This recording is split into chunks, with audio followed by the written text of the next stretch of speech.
Klik pada butang plus mixture pada halaman inventory submission bagi tahun semasa.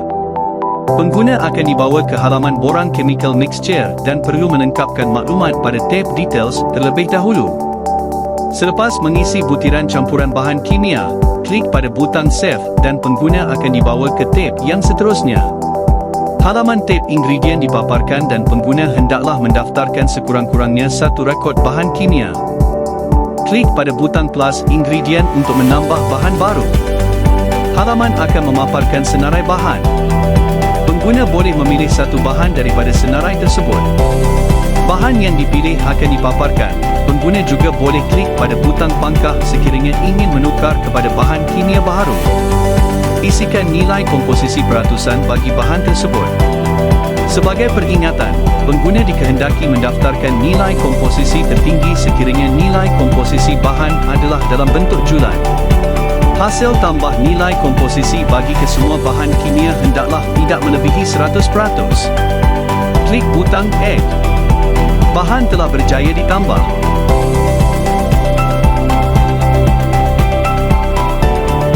Sekiranya bahan tiada dalam senarai, pengguna boleh menekan butang Add New Ingredient bagi menambah bahan yang baharu.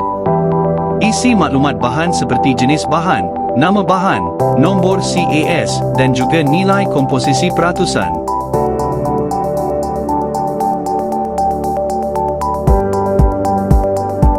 Klik pada butang Add. Bahan telah berjaya ditambah. Klik pada ikon Edit untuk mengemas kini bahan. Kemas kini maklumat bahan kimia. Klik butang Save. Bahan telah berjaya dikemas kini.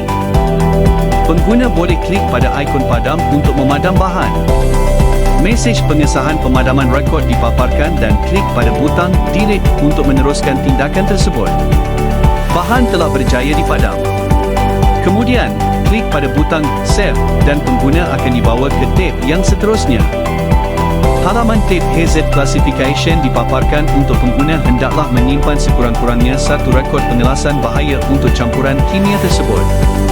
Untuk menambah pengelasan bahaya bagi bahan kimia, pengguna boleh klik pada butang Plus Add New. Halaman akan memaparkan senarai pengelasan bahaya bahan kimia. Untuk memilih pengelasan bahaya bagi bahan kimia, pengguna perlu menandakan kotak semak yang disediakan. Tekan pada butang Add. Pengelasan bahaya telah berjaya ditambah. Pengguna boleh klik pada ikon padam untuk memadam rekod pengelasan bahaya. Mesej pengesahan pemadaman rekod dipaparkan, klik pada butang Delete untuk meneruskan tindakan tersebut. Pengelasan bahaya telah berjaya dipadam. Tekan pada butang Save dan pengguna akan dibawa ke tab yang seterusnya. Halaman tab Quantity Location dipaparkan dan pengguna hendaklah menyimpan sekurang-kurangnya satu rekod lokasi penyimpanan dan jumlah kuantiti bagi campuran kimia tersebut. Tekan pada butang Plus Storage Premise untuk menambah premis penyimpanan. Pengguna boleh memilih premis daripada senarai premis yang aktif. Pengguna boleh klik pada ikon pangkah sekiranya ingin menukar kepada premis lain yang terdapat dalam senarai premis yang aktif. Halaman akan dibawa ke senarai premis yang aktif untuk pengguna memilih semula premis. Masukkan nilai bagi kuantiti imported dan kuantiti manufactured. Tekan butang Add. Maklumat premis penyimpanan telah berjaya direkodkan dalam sistem. Klik pada ikon Edit untuk mengemaskini kuantiti imported dan kuantiti manufactured. Kemaskini kuantiti imported dan kuantiti manufactured. Tekan butang Save. Kuantiti imported, kuantiti manufactured telah berjaya dikemaskini.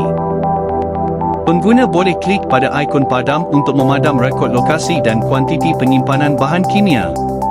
Mesej pengesahan pemadaman rekod dipaparkan dan klik pada butang Delete untuk meneruskan tindakan tersebut. Rekod lokasi dan kuantiti penyimpanan bahan kimia telah berjaya dipadam. Klik pada butang Save. Mesej rekod berjaya disimpan dipaparkan dan klik butang OK. Pengguna akan dibawa ke halaman inventory submission bagi tahun semasa dan rekod bahan kimia yang telah didaftarkan akan dipaparkan dengan status komplit.